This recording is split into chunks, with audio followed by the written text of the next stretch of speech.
என்னண்ணா நல்லா இருக்கிறியா? நல்லா இருக்கிறேன், நல்லா இருக்கு. அப்புறம் வீட்டுல மரக்கன்று எல்லாம் வச்சுக்கிறீங்களா? மரக்கன்று வந்து தேங்காய் மரம் ஒரு 20 வருஷத்துக்கு முன்னாடி வச்சோம். அப்படியா?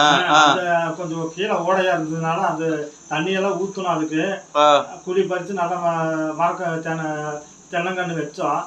அது கொஞ்சம் ஒரு 6 மாசம் இருந்தது. அப்புறம் தானே இத்து போச்சு. வேர் கீழே போக முடியாம அந்த ஓடையா இருந்ததா, அதனால இத்து போச்சு. அப்புறம் அப்புறம் அப்புறம் என்ன பண்ணீங்க? அப்புறம் அந்த மரம் அதுல இருந்து மரக்கன்றுலாம் வந்து வைக்கிறது இல்ல. அப்புறம் பப்பாளி மரம் வச்சோம்.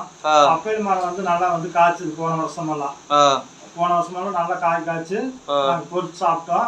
வாழைக்காய் பொரியல் வந்தது, அதுல வாழைக்காய் பொரியல் வச்சு செஞ்சு சாப்பிட்டோம்.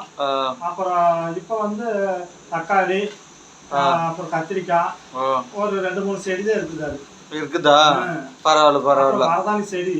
ஆனா வீட்டுக்கு ஒரு மரம் வளர்க்கணும்னு எல்லாரும் சொல்றாங்க. ஆமா ஆமா, அதனால அதுக்கு தான். ஓகே, நல்லதுண்ணா.